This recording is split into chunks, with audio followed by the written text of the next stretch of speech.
Mama Bayanga, merci mingi. Likambo lobi eza likambo munene ya munene. Na banza lisolo wana ifoto loba yango to simple yango malamu. Parce que ya liboso eloko tokoki koyebisa ezali basali yango ekomi lokola industrie ya fabrication ya baroi africain. Seni. Fabrication donc entreprise, industrie ya fabrique ya ba chef d'état africain. Sedi ezali enseigne na biso wana ezali eloko moko babengi yango entreprise moko ya fraude électorale.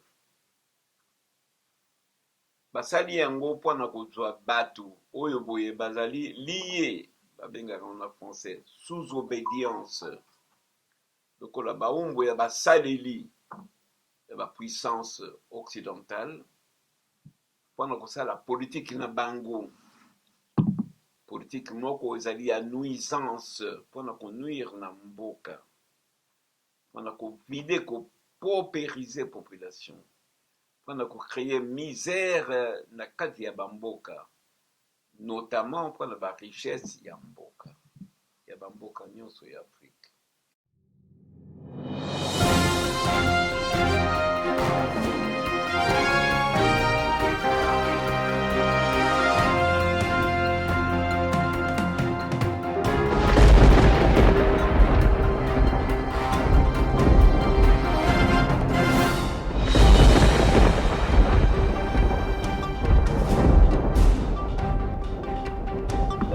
Bonjour chers internautes, ndenge mopesana ngawa bino beyanga mokonzi nazopesa bango bizu na ngapa ya Laura Sokoko yonde makambo ya Laura Sokoko yonde nazopesa lisu ba gros bizu na nga epai ya Didi Kinwani entrepreneur ya malonga oyo soko ozana besoin kosomba ndako bi ozoteka ndako okepai na ye.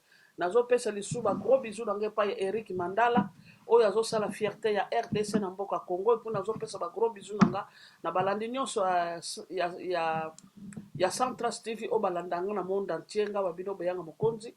Lelo oyo na yambeli bino lisusu papa oto mesana ne kosola mitune ezali yanga biyano ezali ya ye.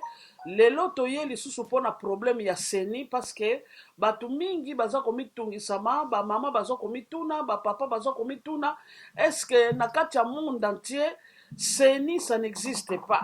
Seni, eza nango pena nécessaire te, mais pourquoi Seni ezaka na Congo? Toboyi te bamboka mususu ya République démocratique du Congo, bamboka mususu pe ezali, mais oya Congo Seni eza pourquoi tokomona ba réponse nyonso makambo Seni epai ya papa na ngai, epai ya invité na nga bandeko balandi nyonso Central TV, sans oublier nazo présenter bino sans plus tarder. Invité na nga. Bonjour papa Kabayidi wa Kabayidi. Nama Beyanga, bonjour. Oza bien? Oza bien, hein? Olala ki bien? Naloti mabete, naladi bien. Ah, voilà. Donc, so loti mabende olalima. Papa Kabayidi, likambo ezotungisa peuple congolais partout. Bazo komituna. Est-ce que Seni eza vraiment nécessaire ou bien eza nango pe na n'impact te na kati ya gouvernement? Parce que tout le monde va payer mususu Afrique, baza pe lisu na Seni na bango, parce que Seni wana ezo cacher eloko moko na sima bien eloko nini tolingi toyeba. Mama Bayanga, merci mingi. Likambo lobi eza likambo munene. Na banza lisolo wana ifoto loba yango to simple yango malamu. Parce que ya liboso eloko tokoki koyebisa ezali basali yango ekomi lokola industrie ya fabrication ya baroi africain. Seni. Fabrication donc entreprise, industrie ya fabrique ya ba chef d'état africain. Sedi ezali enseigne na biso wana ezali eloko moko babengi yango entreprise moko ya fraude électorale. Basali yango mpona kozwa batu oyo boye bazali lié babengaka en français sous obédience lokola baumbu ya basaleli la puissance occidentale pendant que ça la politique na bango politique moko ezali ya nuisance pendant qu'on nuire na mboka pendant qu'on vide qu'on paupériser population pendant qu'on créer misère na kati ya bamboka notamment pendant la richesse ya bamboka nyonso ya Afrique yango basali seni babandaki yango na Congo bamboka mosusu pe elandi yango. Au fait, Seni Ezali, pourquoi Seni Ezali? Seni Ezali parce que Ezali aliénation mentale ya ba Congolais. Babiso batoto bandi ne loko wana pe ba mboka mosusu Rolanda Seni. Aliénation mentale ya nini ali c'est-à-dire que kukuwela kozala na asservissement, na servitude. C'est-à-dire que ça les la mopaya, kosalela mondele, kosalela nini, tout ça. Naza na mokanda moko, oyo boye, eleka eutaki na mboka moko. Mboka wana edesidaki, mboka moko ya poto awa, edesidaki que bango, il faut basa la guerre ya matière première ya Congo. Mboka moko ya bapaya. Mboka moko ya Europe. Ya Europe awa na Europe awa. Et décidaki esa la guerre na République démocratique du Congo. Guerre, ça dépend de la matière première, il y a guerre, bah décidaki ou bien la guerre ou bien bah moyen il y a subversion. Yango na mona kati lelo yo boye guerre ya Congo eza kosila te. C'est parce que papa guerre yango ezali wapi kaka bipai yo bo ba minerais ezali. Bipai musu ezalaka te. Et pas musu yo mona guerre ekoti na nani na chose na nini comme na nini na bando. Ekotaki na Bakongo. Bati yango bavidaki est. Il faut exploiter la matière première ya sika ou ebimi est. Mokolo moko Mobutu, président Mobutu, ayaki na stade. Albi que oui, tozaki kotia motema na yi cuivre. Kasi matière moko ebimi kuna eleki cuivre kopesa mbongo koleka na mboka. Na stade alobaki yango. Wana Mobutu Seseko. Mobutu Seseko kungwendo wazabanda alobaki yango. Alobi que matière wana ya sika. Matière yango ezali komona monini coltan. Ozomona. Cobalt. Beryllium. Série ya babiloko ezali indispensable pour la technologie ya sika ya mokili ya lelo. Ezali indispensable pour la armement.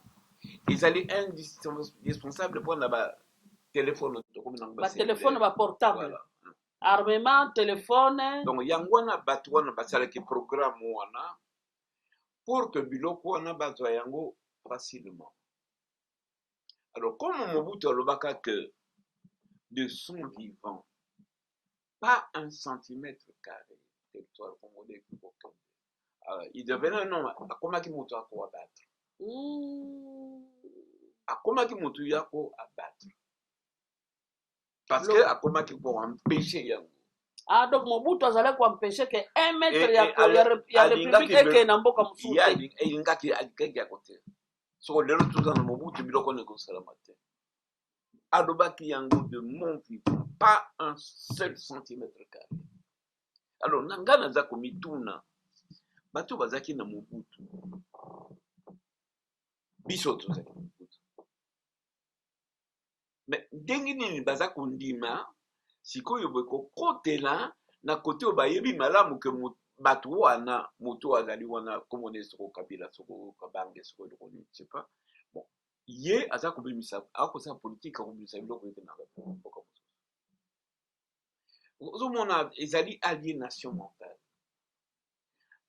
toza kosala politique akomi eloko moko ya nzala ya kowela kosala positionnement politique eza susu ndenge biso ozaki komona ntango toza komona te dignité responsabilité eza te alors eloko nyonso bakomemela bino bondimi okososola yango te. Mais politique aza moto il faut ayeba kososola, il faut azala na bongo eza lokola lentille loupe ya kotala oyo nini oyo nini. Mais politique eza loko ya ngulu te. Un politicien qui ozala malanda ngulu te. Un politicien azali moto azali na ba option qui sait lever les options en toute certitude, en toute réflexion.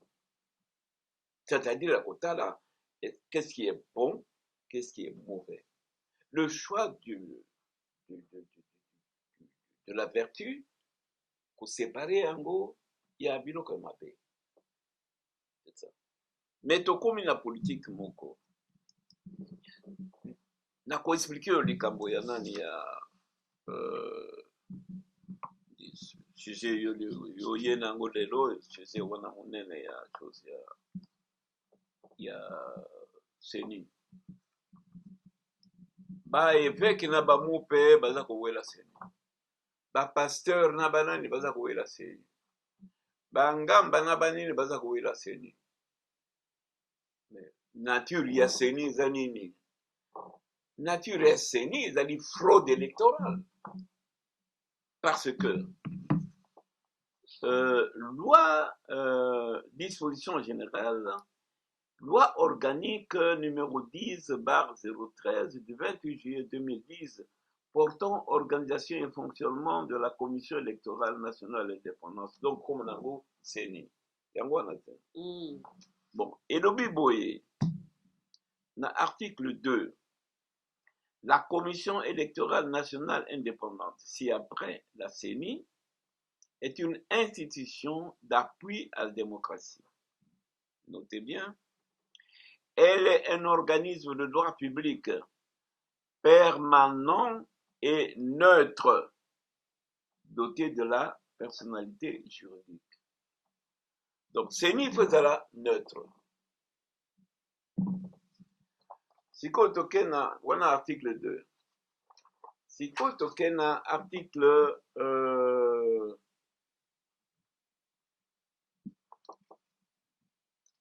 wana no sa cour constitutionnelle. Ya ba donc oyo loi esali yango, loi organique esali yango. Siko tokena article 10. La CENI est composée de 7 membres, dont 4 désignés par la majorité et 3 par l'opposition. Alors, le bilan de neutralité, puisque les membres, bazali ba membre ya ba parti différent, opposition, parti politique, opposition na mususu, opposition apesi ndambu, majoritaire apesi pe ndambu, non plus que opposition. Bon. Donc wapi caractère ya neutralité ça wana eza société et comme il que c'est ni eza ko dépendre na bato ya majorité na bato ya minorité ya opposition. Neutralité esili et comme c'est ni comme partisane. Donc sous obédience il y a la parti.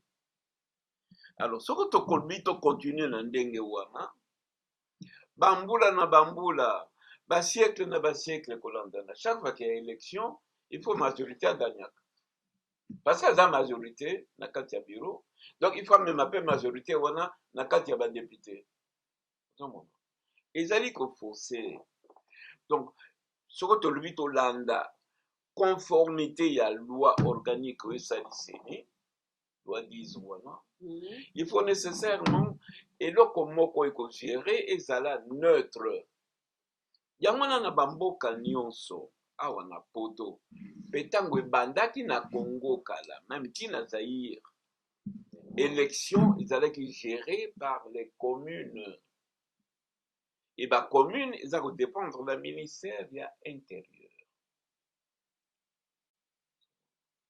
Donc soko tokamati siko tozongela oyo boye mokanda oyo boye mboka wana ya poto elobaki elobi nini elobi que réunion basali na mois de mars 2006 na mboka wana badeside bapatron na mboka wana badeside que il faut kocontrôle babiloko ya minerai ya mboka ya Congo comme bamboka mosusu pour que ekamata badirection moko oyo boye ezali ya mboka wana te il faut badirection mosusu ya bapeyi oyo bango baponi à cause ya seni bato oyo bango bakopona il faut bazala bato ya obédience yango oyo mama yango oyo il faut d'abord éventuellement éliminer l'ancienne élite et veiller à la remplacer par de nouveaux groupes gravitant dans sa scène, dans sa sphère d'influence. Donc, il faut passer du Séni pour que l'élection soit salami. Il faut qu'on pone un bateau, bazali na groupe ya bateau bakudima, bakambo bango balingi, ya kovide ba richesse ya mboka, ya kodirige yango na bamboko bango baponi. Yango wana liboso tozalaki na route ya Matadi, port ya Matadi moto oyo osala ba exportation nyonso ya bamidere na biso. Lelo ekomi koke na Rwanda, ekomi koke na Uganda, ekomi na Tanzanie. Lelo tozwi bitombela ba Sambi. Yo zana ba preuve que kendeke na Rwanda, kendeke na Tanzanie, kendeke partout. Ozana preuve. Mama, wana kutu yo lubatenga butula bango te, tanga rapport Lutundula. Ozana ba preuve que kendeke Rwanda, kendeke buku ya Lutundula awa boye, soko to bouger bureau na kubizo. Tuna atana kisasa kuna na parlement, baby rapport Lutundula. Luka ba peso numéro ya Lutundula. Otuna Lutundula eske likambo e papa kabayi ya lui ya solo ya lukuta. Lutundula zaki na parlement ya 2006. Lutundula baseli commission batindi ya sala ba commercialisation ndenge zali ya makambo ya ba minerai ya Congo na patrimoine. Lutundula popolaki makambo. Lutundula popolaki makambo. Ebisi ndenge nini bambongo mosusu ya ba contrat baza kopesa pona Congo ba minerai ya Congo. Il faut baza ko kabona kabila to kabona ngo mosusu ke na Rwanda. Eza na kati ya rapport Lutundula. Tant que comme dans l'élection en 2011, bah éliminer Lutundula parce qu'à Panzani Makambo. Aïe Kozonga après. Bah éliminer pour oui, mais parce que c'est ni. Parce que c'est ni. Tango nani banane. Kaka Lutundula y est mon côté. Avant que l'élection en 2006 c'est Salama. Bah député Mibale. Nani président il y a Union européenne. Le roi Nezalaki José Akenaki na parlement congolais. On a reporté date il y a élection de 1 an. Député Bibale Babibanki. Zola nani José Yokanga Zola. Konde Villa Kikanda na Musutu kuna ya Konde Villa Kikanda zaki na Aki député quoi. Ah, Konde Villa Kikanda qui député hein. Député à transition. Ah, député dans la transition. Ah bon. Alors bah il ça va transition il faut pour ça dans les sous pour préparer l'élection. Bango ba tomboki ba mati bango mibale. Nambeza tubi. Ba mati na parlement parce que tokoki quoi un étranger a pu y avoir sa biso ordre na kati parlementaire nous sommes souverains. Hein? Oui, que réaction là-bas, ce qui est vrai. Étranger n'est européen, ça va en ordre. Avec ça ordre que non, l'Union européenne a décidé pour ces élections en 2005 en 2006. Mais pourquoi l'Europe a fait sa décision mais quand c'est à cause de Biloko, il fallait mettre en place Biloko tout pour préparer bateau et Bobakozala ya Bango. C'est ça. Alors, tango Bango Bapuata Miché, nani. José, comment on appelle bon, président de l'Union européenne, Moni Bango Baza récalcitrant. Élection hier, gagné était. Or ngana yebi mbenza tubi na chela kuna. Mais non, c'est l'homme indiqué, c'était l'homme indiqué. Akiokoratete, il avait une masse, il avait une base. Quand devient la piquante, na Kinshasa, yebuta sala c'est le bao. Non, bah éliminer bango. Balongola bango kwa na seni. Bah oui, bah eko soko na 2011. Siko ye Conde Villa Kikanda zaka na gouvernement bien longwa.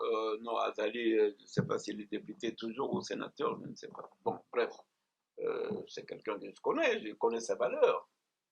Je connais sa valeur. Mbenda Toubi, c'est quelqu'un que je connais très bien, c'est un homme de valeur. Et ce sont des gens qui ont des bases solides. Donc, on a sur la Kinshasa, on a réussi, non, il y a des gens qui ont des bases incontestables. Oui. Alors, mais Kassi, parce que leur roi n'a obédience n'a pas à éliminer. C'est la même chose le Tondo là. Tango a mis ses rapports, Oyo Yamakambo, Baminere, tout ça, Teresa Kokendani, tout ça, directement le Tondo a éliminé. Mais rapport le Tondo les alliés. Nazalangwawa. Rapport le Tondo les alliés.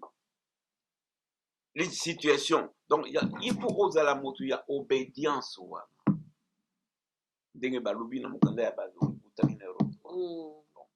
Donc, si vous avez obédience, c'était écosimbate.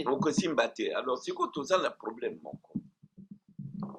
Bamoupe, na ba pasteur, na bonyon se basa où est la direction ya Seni. Est-ce que va réfléchir? Est-ce que va éviter la nini on est à Seni? Est-ce que Bamoupe na ba pasteur? Ndenge no yebi ke bango bazo wela Seni. Seni Bamoupe na ba pasteur. Mama natanga kako baza ko wela bakendaki ba mbongo wana bakendaki ote bango yo mutu na bango azala c'est là tout ça oyo mususu shole la même chose ba ko wela tout ça. C'est ça. Ba ko wela. Mais au fait bango nyoso ba wela ka d'abord l'église catholique wela ka Seni pour et wela ka observateur la observateur pour parce que bazo ka mbongo rétribution pendant observateur. Mboule le cas qui a eu l'élection en 18, bah, c'est qui 40 000 pour 40 000 observateurs. Bah, ce qui bambongo, on a eu ça idée. Eu ça idée des années, et bah, bengi yango agence de développement, mais eu ça idée des sociétés écran, il y a SIA. On a consommé un débat intérieur de toi. Donc, au lelo yoboye, majorité est allée. Pona ngai na kosenga boye yo ozali sénateur babengi yo honorable sénateur yo ozali député babengi yo honorable député yo ozali ministre babengi yo excellence nani abongi na kati ya bakongole oyo ya misato ya grade misato na pesi wana na bagouverneur aussi Nani aibungi na kati wana que Kabila c'est un étranger. Nani abungi na kati wana que Kabila c'est un génocidaire. Nani abungi na kati wana que Kabila azali un imposteur. Bon, bayebi yango. Mais okomisambwisa kaka pona mbongo me mwana na yo okobokola ye na ide wana ndenge nini na ideologie wana ndenge mwasi no na ndako aza komona yo oza komisambwisa te bongo lobi obima obima tolo ki honorable na yo ya nini ezala na sénat ezala na chambre de badéputé ezala na ministre ezala na gouverneur boza kolanda mutu moko aboma batu un criminel boza kolanda mutu moko ayibi ba milliard na famille na ye boza kolanda ye wapi honneur na bino wana nzoba mpona peuple congolais naza koloba mpona mutu nyonso mpona mutu nyonso babengi congolais na papa mais bazolande parce que azalaki président république. Azalaki te mpo na ngai mwana wana azalaka jamais, c'est un imposteur nalobi kombo wana. Loi elobi boye, constitution elobi mpona kozala président de la république, mais ye azali mwana Kabila le père, azali mwana na ye te. Kabila le père nga nayebi kabota na basi ebele makambo ya lokuta wana abota na basi ebele Kabila le père, pourquoi bondimaka yango te? mama tokotisa likambo boye. Parce que aza na elongi moko kaka na papa na ye fe musée. tokende malamu mama. Ok, oza na raison. Kabila balobi tata na ye Laurent Kabila. Bon, Kabila ntango ayaki na Kisasa abandaki na nzela ya Kinkwi, na nzela ya Kisangani, abandaki kuna likolo, akozaki na Kisangani abomaka bato na tingi lero bazobenga ye commandant Ipo. Batindaki ye na Équateur, akenda korase Équateur ka Kabila wana aye abandi na Kisasa na kombo ya commandant Ipo. Bala moko aye kochange akomi nani Joseph Kabila, c'est ça. Bon, tango a changé. Wapi mokanda administratif oyo boepesaki ye oyo certifié ki asengi a changé kombo. Wapi carte de naissance éprouvé que abotami na Laurent Kabila. Balobi te abotamaki na Ewabora na mama na ye wana Sifa, c'est ça. Bon, lelo toza komona na bafoto Kabila akendaki na Arabie Saoudite na mama na ye mosusu ya rwandaise. Alors toza na motuna wapi mama ya botaki ye Sifa o mama mosusu. Alors comme il y a alobi Sifa, Janet Kabila pe alobi Sifa, Zoé Kabila pe alobi Sifa, bango misato bakamata bango nani ADN bakamata yango bakompare nepa ya nani ya Sifa, soko bauta na solo na Sifa,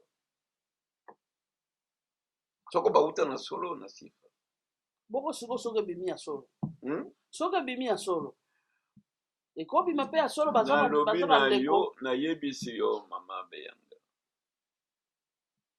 na confirme yo parce que biso tomonaka Sifa na Kisasa. Moninga nanga moko azalaka oelevé azalaki avocat. Tango Kabila Joseph aye oboza kobenga Kabila Joseph tango aye mama ya Kabila ake kotala moninga nanga wana pour que à défendre dossier ya Kabila.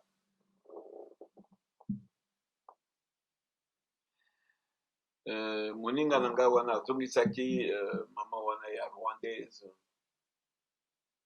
ayebisi que voilà écoutez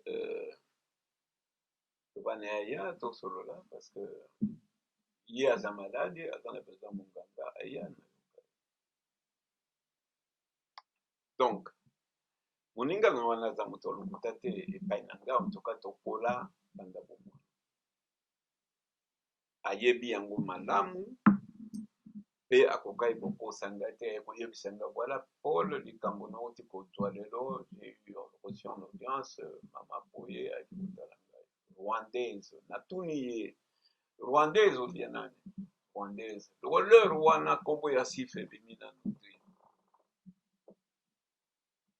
pe tiaki komona foto kaka malheureusement na ngai ebungi mais nakoki koluka yango puisque bana mosusu bazalaki na yango okomona oyo obengi Kabila wana avec mama wana ya rwandaise na Arabie Saoudite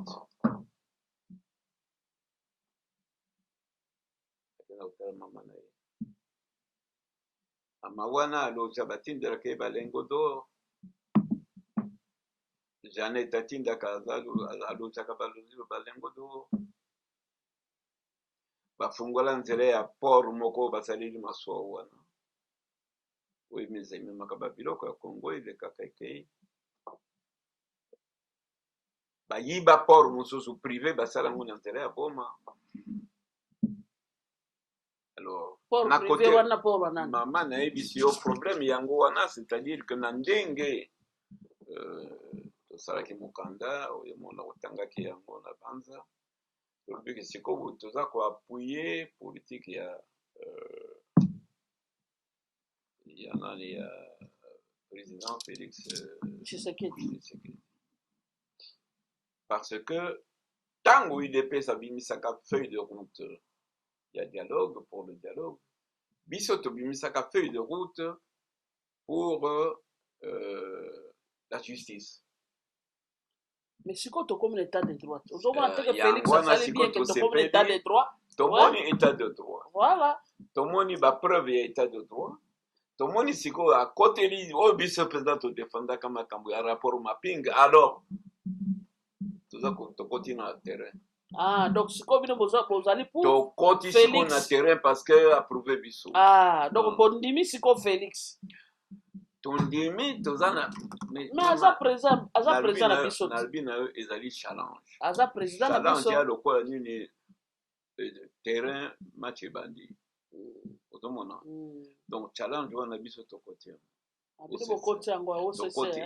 yango yango nakodimbola sikoyo nangi koloba boye à partir du moment que donc mukanda loi esali yango elobi ke ezali neutre mais du moment qu'ils allaient partisans et comme ils faisaient la majorité ils ont sous neutralité comme on a un go pour abolir comme on a un go pour déconstruire c'est new alors ils allaient bas évêque ils allaient bas pasteur ils allaient bas nini allez bâti comme quelle est la couée la seni seni faut zongela na ndenge boto salaka yango liboso ba texte extérieur na ministère de la justice ezali ndenge organisation ba élection ezalaki na 57 na 59 na 60 na 64 na 65 esalamaka ndenge wana tokozongela yango ndenge eza na mokili mobimba na France ministère de l'Intérieur, ministère de la Justice, babeta un ordinateur. Code électoral, ndenge salamaka na France, code électoral, ndenge salamaka na Belgique. Pourquoi ba Belge o ba kamati makambo ya comment on dit makambo ya organisation élection. Pourquoi na Congo basali ya ndenge basalaka wate? Na pesaki Giscard code wa otiango papa na pesaki yango et comment mi malamu que ce sont les aliba communes hein maman et comment mi malamu l'administration communale oui Mama total à titre non titre yango te livre premier des élections du Parlement wallon et du Parlement flamand. Parlement wallon wapi na Liège. Oui. Alors flamand en Anvers. Bon voilà. Pourquoi batu à Liège, université à Liège. Ba awa pa na bango ba commis na article combien?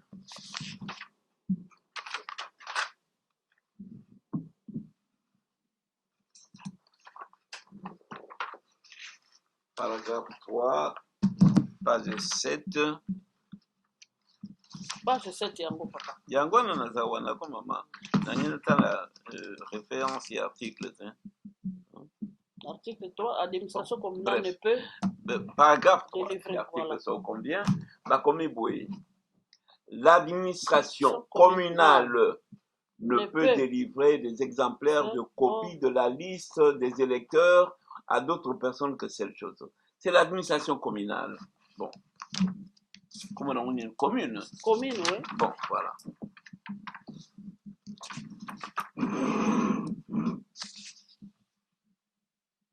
Awa.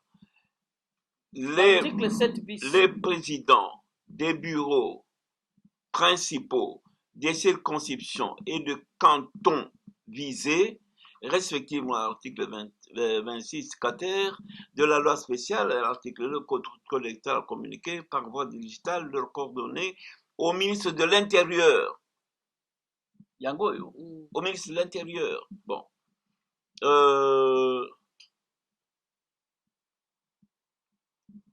Sont à la charge des communes les urnes, cloisons, pupitres, enveloppes et crayons qu'elles fournissent d'après les modèles appropriés par le roi.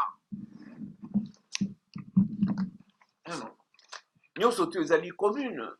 Comment ça se fait que batu ya université ya Liège, batu basali constitution, batu ba inventé eloko wana babengi commission électorale wana seni na biso. Et comme la Congo va changer. Et comme la Congo va changer, non seulement va changer, va bengi yango neutre, or ils allaient partisans, ba parti politique. Et c'est le danger que yo lobby. Ce que vous avez dans il y a deux partis où on a soit majorité soit nini, vous avez banda où on a posé ça la politique, comme même Makambwasika, au Kokate, vous avez nulle part, commission a quoi éliminer yo. Et c'est comme ça que Bartunion surtout on a corruption les combattants makasi parce que muyibi moko ayibi bamongo ya Congo siko aza kopesa batu po balia pe batu baza koloba te mbongo na ye te baninga parto ezali mbongo ya muyibi ya mbongo ya yo na bana na yo beaucoup kende komi sabwisa mutu wana c'est un voleur, c'est un tueur, c'est un criminel. Ressaisissez-vous s'il vous plaît. Faites preuve de dignité, faites preuve d'honneur, quittez ce chemin-là. Baza kopesa majorité le connaît, un va-nu-pied. Mais bazo pesa majorité parce que ça qui peut musala mingi na Congo pendant 18 ans quand même à sali. Oh. Maman Belindo Kamushinga. Mais oui parce que sali peut mingi 18 ans il est belé. Maman 18 ans sali mingi kasas à BBC. Ils allaient 18 ans, il y a destruction. Ils allaient 18 ans, il y a misère nationale. Ils allaient 18 ans, il y a crime, arrestation arbitraire. Ils allaient 18 ans, il y a oppression. Or, Bible et l'obéné, libérer le peuple de l'oppression. C'est le sacrifice agréable à Dieu. Isaïe 58, verset 6 à 9. Ce que rendre aux agréable à Dieu,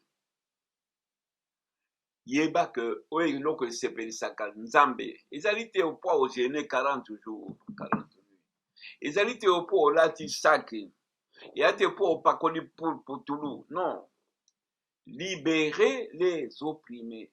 Ce bonhomme avec son groupe, avec ses acolytes, ils ont opprimé le peuple congolais. Tout comme un exemple, maman. Baza kobeta tolo. Kabila atikaki 1 milliard compte. Oui, que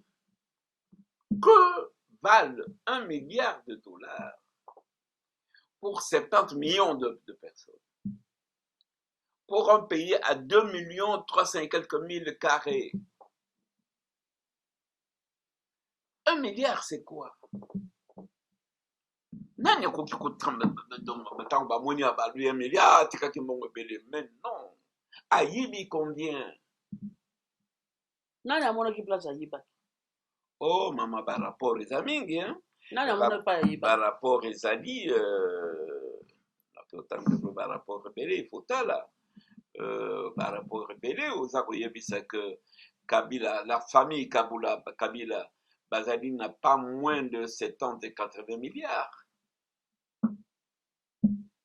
La famille Kabila, avec l'entreprise, sinon ce bazar na yango na bambongo babombi, au total, ça dépasse 80 milliards. Yango ana, par exemple, na mokolo ya lelo, moi je n'ai pas d'ambition, mais kasi, je préfère donner des conseils. baza kokende kosolola mpona koyokana na biloko na bango accord accord ya basoko babengi yango coalition oui. non bobloke biloko nyonso rapport ya solo ya kosala sikoyo ezali rapport de mandat à mandat osalaki 18 ans nous avons des organes au Congo tozali na Cour des comptes tozali na IGF tozali na babiloko ebele alors kosala contrôle après 18 ans yo osalaki résultat na yango nini babengi yango l'obligation des résultats remise reprise ya pamba o accord to biso boye de mandat à mandat osalaki 18 ans oui d'accord alors institution na bengi wana baorgane na bengi wana ekoti sikoyo esali check-up mandat na yo eza nini eloko nini papa baprésente yango na parlement président mosusu mpe asigne oke yango eboye toyebi te oyibaki boye okamataki boye osalaki boye toyeba yango outaki wapi ezali wapi tout ça eyeba il faut que bainstitution na biso na bamikolo ekoya bavandela mpona kosala loi wana pour toute remise reprise ya bafonction ya chef d'état ezala obligation de résultat bilan de mandat à mandat ezala susu makambo te to baseniaki kaka papier boye esili non biloko wana esila c'est alors que tokobongisa mboka mais je reviens sur un problème na makambo ya seni wana soki otali malamu obédience wana oyo mboka wana basalaki baparfum mboka wana basalaki réunion obédience wana ezali obédience nini obédience wana c'est-à-dire direction balingi biloko ekendaka ezali étranger mpe ti lelo biloko ezokende étranger donc biloko na biso bino boza na preuve ke biloko ezokende baétranger mama nakotangela yo nga kutu na koloba te nakopesa yo kaka maloba ya motu moko auti kokufa ya pas longtemps Herman Cohen azalaki nani Herman Cohen Herman Cohen azalaka représentant ya États-Unis na Grand Lac oui.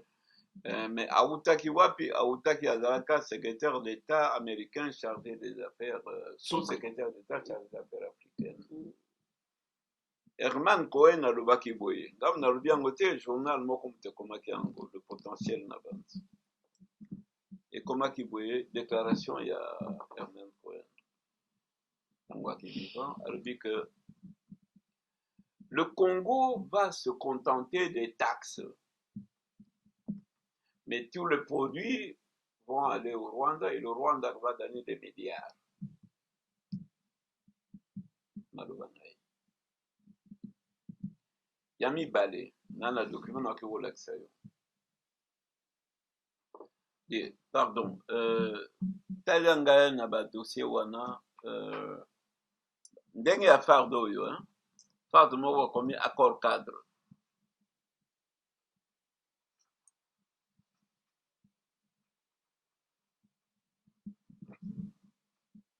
yango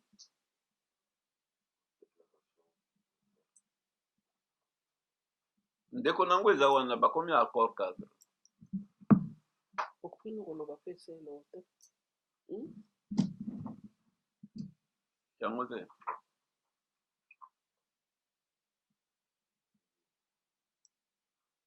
nakomi accord cadre na likolo organisation citoyenne non kaka kote yao wana otangi ya déclaration wana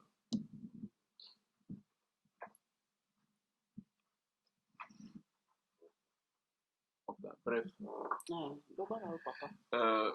donc garçon wana nani Kabila wana asigna parce que tango balobi tobimisi makambo ya nani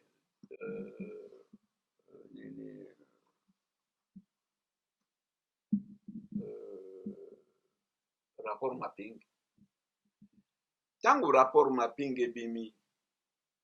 Secrétaire général oyo azalaki na ONU, Ban Ki-moon kombo na ye. Ban Ki-moon coréen wana.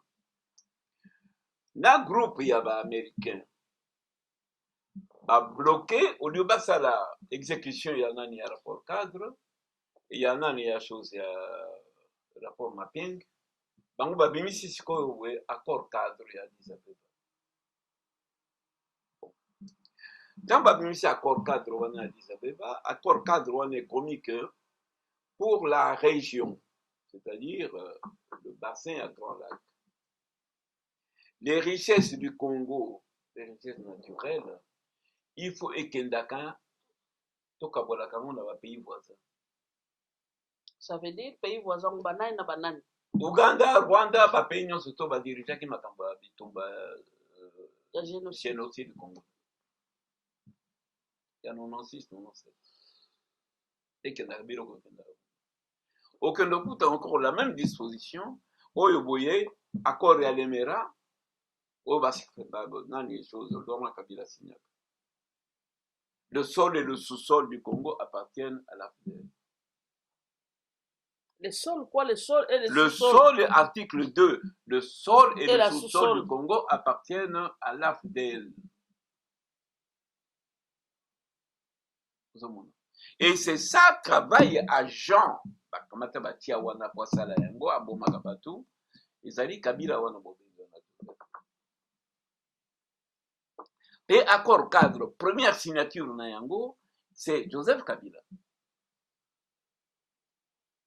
Et ensuite de ça, accord cadre on a Tanguy Salami, sous-secrétaire d'État américain, chargé d'affaires africaines, Carson, à Lobby Boye, ils vont exercer toutes les pressions pour que le pays surtout, vous allez concerner la signature, il faut signer accord cadre. Parce que avec cet accord cadre, ils vont faire ce qu'ils ont réalisé la ex-Yougoslavie, balkanisation, et na Soudan, balkanisation. C'est alors que moi je me demande, Batou Bobalobi Batangi, des professeurs. Je n'invente rien. Oh, professeur à l'université na biso na Congo. Na ba mupe, ba évêque, banini tout ça. Pourquoi bakotanga biloko wana te ezali obeti na ordinateur ozwi yango? Que chacun dise un peu, que chacun se donne la peine de lire, de chercher l'accord cadre d'Addis Abeba. Atanga yango sur les dispositions pour la région, le point 4. 2.4, et c'est tout, c'est clair. Oui, que du vivant, il y a papa, tu sais qu'il y a maître. Tant qu'il y a bimisi dialogue, dans la bimisi, bisoto bimisi, justice. Eh bien, nakati wana, tout dans Kingai, ce qu'on a tinda ngaba délégué na eto solo là, tout discuter. Bayaki awa, je leur ai donné tous ces documents. Ba délégué n'a pas de secret. Hein? Yanan. Délégation, il y a Yem Boutamoto, il y a Héros Tshisekedi. Oui. Oui. Que son âme repose en paix. Pardon? Que son âme repose en paix. Que son âme repose en paix, parce papa. qu'il a bossé. C'est quelqu'un qui a lutté. Oui. Que son âme repose en paix. Asali mingi pona mboka Congo. Ah oui. Alors, tininga soko tunanga tenda délégation pour tout ça. Bayaki awa, tout solo là. Mais ils n'ont pas compris. Mais je leur ai donné tous ces documents, on a toujours pas la vie. Mais en dehors, il y a Bango. Mais il y a des évêques qui crient, des pasteurs qui crient, mais qui se donnent la peine de voir quoi. Qui se donnent cette peine-là. Nandenge Batouana Balobaki Badak, il faut éliminer l'ancienne élite et la remplacer par des gens acquis à leur obédience. Nayango, au moins, va changer code électoral ya Congo na seni wana basali lo électoral sikoyo boye pose à la candidat à la présidence il faut soko $100,000 pose à la députée il faut foutre soko $10,000 soko combien non loi oyo boye biso tozalaki na yango ezalaki que pose à la même na France pose à la présidente de la République il faut à la na bato bako avaliser yo bako avaliser notoriété na yo bato bako signer autant dans chaque province bato ça va nombre de signatures wana bamoni que candidature nzali bala c'est oyebani oza na poids notoriété publique pose à la députée ozali na liste moko ya bato bazali bakovia ko avaliser liste na yo kombo na yo ale okotala na kati ya circonscription électorale na yo bato autant bato bakoya ko avaliser bapesi nombre ya signature na France ezali nini pose à président de la République il faut zala na je pense 500 ou bien 5,000 signatures ya badélégué bato nyonso to bazali na mandat omema yango na France bon epai na biso ntango bakosenga million c'est-à-dire yo élite baélimine yo tu gagnes $200 par mois même si c'est $500 par mois même si c'est $1,000 par mois et pas yofuta ndako olesa bana ofuta classe et tout ça ekotikala na yo combien mpo okokisa 10,000 ya garantie bamosusu bakoteka ndako bamosusu bakenda niongo bamosusu bakenda corrompu na oyo babengi soko futu moko ya autorité morale donc mpona yo 100,000 wana ya kofuta garantie eza nango na ntina moko te ezali na ntina te valeur ya moto ezali symbole nini yo ozali na yango pour que olakisa poa que non bato boye bapuye ngai wana na lera kala oui lera kala pe même ata bipa nyonso tu wana ayebisi yo makambo ya baprésident ya France président ya France oui président ya France c'est comme ça so okokisi basignature wana te okomeka te c'est ça qui fait que on a fait ça pour éliminer l'élite congolaise bino kuna biso ba élite ya mboka Congo batonu pour que tolongola eloko wana likambo babengi seni kombo nango ezali kolongola yango tozonga na système ya kala ezalaki na biso tozonga na système standard universel ya organisation ya élection donc mpona yo seni balongola yango baefase seni mpona ngai te mpona biso na kati ya formation politique na biso OCC donc seni fo elongwa tolobaka non seulement kolongola tolobaka il faut déconstruction ezali nini kobuka ndako wana kopikola seni banda na racine na yango nyonso elongwa immeuble bango bakamata ezaki ti immeuble nayebisaki bango bandaka ezaki immeuble ya banque du peuple politique wana ya bato baliaki na yango barenvoye bato ya banque du peuple des membres des chefs de famille nombreuses bapesi bango biloko bambongo ya pamba ya bikenike aux retraites pourquoi cette banque doit revenir lewebi ke lelo boloko na banque wana Congo aza so na banque moko te ya ye nini Congo na biso wana toza koba Congo banque moko ya Congo eza so te babanke nyonso ekoma na baindo pakistanais ekoma na bato bauti soko wapi soko wapi babanke nyonso mpo banque privé moko ezali ya congolais eza te mais babanke nyonso etikali mpona baétranger bakaka baétranger bazali na babanke otere babanke alors wapi puissance ya mboka kobeta tolo banga congolais wapi yango richesse nyonso eza kokende non mpona biso ya mama ezali seni wana komona ngo ekolongwa toloyaki na lisolo ya lelo to conclure que seni wana wana ifo elongwa mutu na mutu na makanisi akanisa na ndenge tolimbuli ya ndima yango bino bajuge ya Congo tokopesa bino badocumentation nyonso na kati ya bajustice kuna bokanisa mpona intérêt ya mboka bozala impartial bino mpenza bolakisa quelque neutre bozali neutre naza koloba na bango mpona kolongola eloko wana seni ezala te tokokomela bino. Merci beaucoup papa Kabayidi wa Kabayidi. Bana batu kati na monde entier, ba chers internautes partout au Bolanda kabeyanga mokonzi.